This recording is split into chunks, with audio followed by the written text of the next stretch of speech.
Signal V9 arrived before the receiver heard it. Transmission from the burned horizon starts in listening post 7, not in a legend. Operator Mara is doing a job that should be boring, and a warm receiver dial makes the first normal sentence impossible. At listening post 7, routine still exists. The overnight job is routine.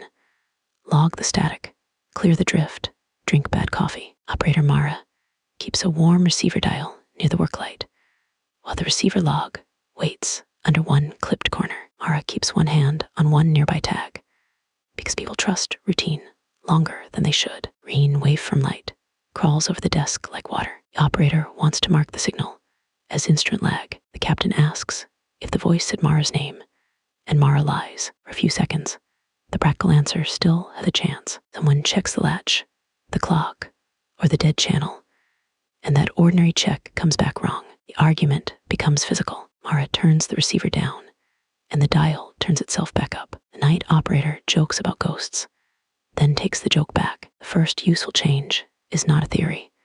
The log prints the reply before Mara speaks. The station captain closes one record and keeps one hand over the page. Writing it down would make it harder to undo. The night listener makes the kind of choice people defend later. She answers the call before filing the warning. The night operator pays first. The recorder catches a second breath in an empty chair. The operator holds one hand against the table. The result is already in the room. The station captain tries to make the moment sound procedural. It does not work. Warm dial does not move. The room around it changes because the signal is not arriving from far away. It is learning the room. The old label stays on one record, and the console operator has to carry it anyway. From there, the night watch now has to live inside the Rasu LT. The second operator jokes about ghosts, then takes the joke back. Nobody gets a speech. They get the log prints the reply before Mara speaks. The captain tries the ordinary fix for a cent. It is a good instinct, and it fails in a visible way. The late operator jokes about ghosts, then takes the joke back. The failed fix leaves the receiver log more dangerous than receiver dial. After the argument, Mara counts the lamps still working above the console. The receiver lamp holds. The tape lamp holds. The person beside it does not. The station chief steps back, then stops pretending the setback is only procedural. The operator sets one log sheet beside the receiver. Green light crosses the timestamp. Watch captain lowers both hands before the waveform changes again. By contrast, the operator watches the pencil roll toward the speaker. The magnetic tape vault looks manageable at first. The vault has numbered reels, dry air, and a sign about clean hands. A torn magnetic strip stays on the table, close to the tape archivist, while the tape transcript sits beside the nearest hand. The tape archivist checks one name under the lamp. The ordinary motion gives everyone one more second. Magnetic dust sticks to Mara's fingertips. The archivist wants to destroy the reel before it learns another voice. Mara blocks the shredder because the tape has the rescue coordinates. No one panics yet. That would make the problem official. The archivist snaps one reel by hand. The archivist, sorry to the machine, and hates herself for it. Room answers with a practical change. The broken reel keeps turning inside the cabinet. Mara slides one page flat and keeps two fingers on it. The tape clerk chooses the practical lie. Mara keeps the torn strip in her sleeve. The cost reaches the archivist before the report can soften it. The tape loses the first scream and keeps the pause before it. Under pressure, the archivist grips one rail. The result is already where everyone can see it. Mara reaches for the safest label. Torn magnetic strip keeps its place, but the old explanation fails. Damage does not silence the signal, teaches the signal where pain is. The old word stays on the page, and the reel keeper has to walk it forward. Vault clerk tries to undo the harm by returning to ordinary procedure. The procedure refuses to help. Past midnight, the tape transcript records the cost anyway. The tape loses the first scream and keeps the pause before it. Across the margin, the archivist has a reason to hide the next detail. That is the human part. The choice is not madness, it is pressure, and the broken reel keeps turning inside the cabinet, and the pressure becomes public, nearer the source. The archivist asks for coffee, and nobody answers quickly enough. That pause matters more than our explanation. Behind that, the tape clerk carries the paper cup over by hand, sets it down, and watches the signal make the kindness feel late. The reel keeper pulls one tape loop from the reel, sticks to the edge. Mara steps closer, then stops. Machine starts before anyone touches it. The first minute inside the rescue ship is almost dull. The checklist is written for fire, vacuum, and panic. It is not written for recognition. Rescue pilot leaves a sealed packet card where everyone can see it, and the rescue checklist stays visible on the table. Rescue pilot sets one page beside the light, and nobody moves it. Static crackles through the ship hull like frozen. The pilot wants to launch before the signal moves again. Medic refuses to board. After the beacon speaks from inside the ship, everyone gives the ordinary explanation.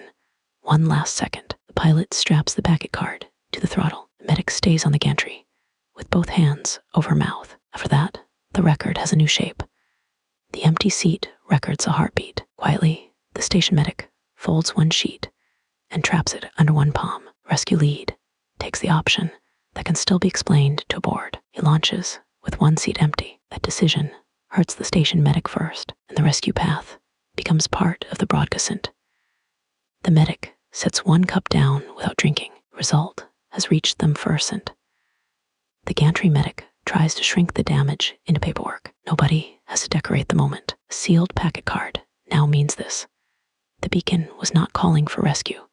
It was rehearsing the rescue. The old name stays under the clip, but the launch pilot can no longer trust it. The ship medic keeps moving, because stopping would become an answer. After that, the beacon was not calling for rescue. It was rehearsing the rescue. The rescue ship gives them one quiet minute. Someone checks a latch, a switch, a seal, or a timestamp. The check should end the argument. Instead, the rescue path becomes part of the broadcast. The mistake is practical. The empty seat pilot flips the breaker before the tape finishes. The post medic notices, reaches for the switch, and leaves their hand there too long. The medic grips the console with both hands. Static crawls under the switch plate. The pilot cuts one breaker, and the room stays lit. The gantry medic reads the dark panel twice. The antenna field gives them a normal surface to hold on to. The field is all bolts, ladders, red mud, and wind. The antenna report rests where nobody can pretend not to see it, while the relay technician keeps one hand near a cracked antenna fuse. Relay technician counts 3 marks on one tag, then stops trusting the count. Rain hisses on the warm fuse and smells like pennies. The technician wants to cut the field before every dish turns inward. The pilot orders him to keep the signal alive until the ship clears range. The quiet does not feel supernatural. It feels administrative. The technician pulls the cracked fuse with bare fingers. The pilot screams over comms once, and the scream loops under the carrier tone. Proof stops being decorative when every dish turns toward Mara's empty chair. Rescue lead presses one hand over the line. Nobody wants read aloud. Relay tech picks the answer that protects procedure first, and he kills the exterior relay and traps the signal in the station. The result is immediate for the launch pilot. The antenna report points at the room instead of the sky. The empty seat pilot puts one palm on the glass. The result is already behind it. The pilot says the official sentence first, and the evidence is plain enough to hurt. Distance has stopped being part of the problem. The category sits on the paper, while the field technician carries the cost past it. When they leave the antenna field, the route forward is narrower. The dish report is still visible. A cracked antenna fuse is still closed, and the rescue lead has paid first. The launch pilot understands the cost before the senior people do. Nobody calls it revelation. They are too busy deciding who has to touch an antenna fuse next. Nobody has a speech ready. The empty seat pilot untangles one headset cord and keeps looking at the floor. Field tech lowers their voice because quiet is easier to survive than certainty. The technician pushes one paper cup across the desk. The pilot does not drink. Headset slides when the receiver wore MS.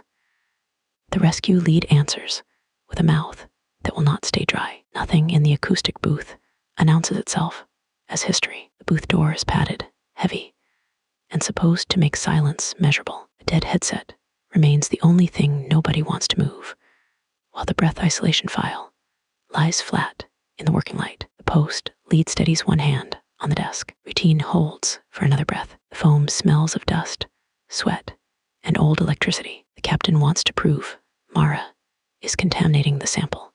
Mara begs him to open the booth, and the captain refuses after the voice uses her mother's voice. The sensible answer is still alive, barely. Mara pulls the headset off and leaves it moving on the desk. Mara checks her own hands first, because shaking would make the captain right. What matters is the change left behind. The file records a breath from behind the wall. Mara moves one chair back and keeps the page in reach. The station chief does not mean to hurt anyone. The captain keeps recording instead of opening the door. By the time anyone argues motive, Mara is already carrying the cost. The dead channel learns the operator before she answers. Mara watches one light change. The result no longer needs permission. Mara tries to keep the problem inside the form. The dead headset becomes harder to touch after that because the booth does not contain the signal. It gives the signal a mouth. The old label stays under the station captain's hand until the hand moves furcent. The detail is small enough to miss until someone tries to leave. In the file records a breath from behind the wall. The breath isolation file changes the room's behavior, not just the theory. Watch captain moves from the doorway to the table, and Mara moves back. That small movement tells the truth before anyone says it. For a while, the work becomes ugly and small. Someone labels a reel. Someone checks a fuse. The post lead presses a thumb against the console edge until the skin goes pale. The captain carries the fuse to the relay shelf. Green dust marks her sleeve. Mara orders silence. Mara drops the report on the floor instead. The final listening chair starts with work, not revelation. The final chair is ordinary office furniture, which makes it worse. Night listener works around a cold microphone grill because the final carrier tone remains close enough to read. The console operator keeps one thumb on the form until the paper bends. The microphone grill warms under her palm. Mara wants to stop answering and leave the room ignorant. The channel offers the rescue craft back if she says her name clearly. Nobody wants to be first to name the wrongness. Mara puts one hand over the microphone and one hand on the door latch. He does it because guilt is faster than courage. The event becomes usable evidence when the receiver cuts power. But the dead channel answers again. The dead channel pins one corner down until the paper stops shaking. The operator makes one useful mistake. She says the rescue pilot's name instead of her own. What follows is not symbolic for the launch pilot. The final broadcast turns listening into the event. The empty seat pilot keeps both feet still. The result moves anyway. The dead channel wants the report to sound calmer than the room. The category breaks quietly around a cold microphone grill. The signal was not a warning from the disaster. It was the disaster learning how to speak. The old word remains on the form, and the night listener has to sign around it. Decision is not bigger. It is meaner. The console operator can protect the report or protect the pilot. And the room has already made both choices expensive. The rescue lead reaches for microphone grill as if it is only evidence. It is heavier than the story anyone wants to tell. By the time the receiver cuts power, but the dead channel answers again. The old version of events is no longer usable. The dead channel tries to file the first accept a log. Mara blocks the console, not dramatically, just enough to make the lie wait beside the tape. The operator presses one palm over the microphone grill. The dead channel reaches for the switch. Launch pilot blocks it with both hands. The lamp goes red behind them. The station chief asks for one more check because fear sounds better in procedural language. The night listener allows it. The result is worse because the signal is not arriving from far away.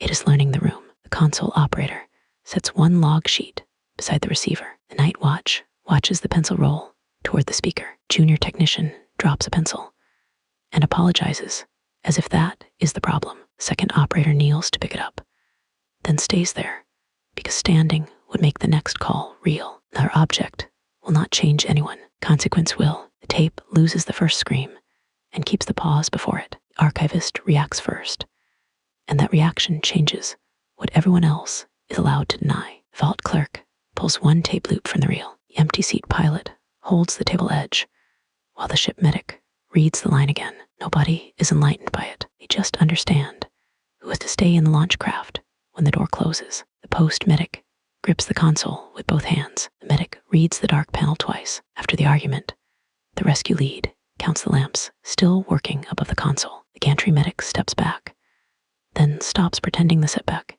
is only procedural. Launch pilot steps away from a cracked fuse and still cannot leave it behind. Relay tech places the field report under the lamp, and the ordinary room stops feeling available. The field technician pushes one paper cup across the desk. The empty seat pilot does not drink. The pilot answers with a mouth that will not stay dry. Mara pulls the nearest chair back without sitting down. That tiny retreat matters, gives the post lead enough space to make the wrong, useful choice. The station chief flips the breaker before the tape finishes. Mara notices, reaches for the switch, and leaves their hand there too long. Mara opens the folder, closes it, and opens it again. The second look is worse because the receiver cuts power, but the dead channel answers again. Rescue lead blocks it with both hands. Late operator touches a dial with 2 fingers, then wipes those fingers on their sleeve. The gesture is small. It is also the first honest vote in the room. The night listener sets one log sheet beside the receiver. The console operator presses a thumb against the console edge until the skin goes pale. Mara sets the tape transcript beside a torn magnetic strip and tries to keep both hands flat. The flat hands are a lie. Everyone sees it. The archivist pulls one tape loop from the reel. The final image is simple. Mara remains in the final listening chair with a cold grill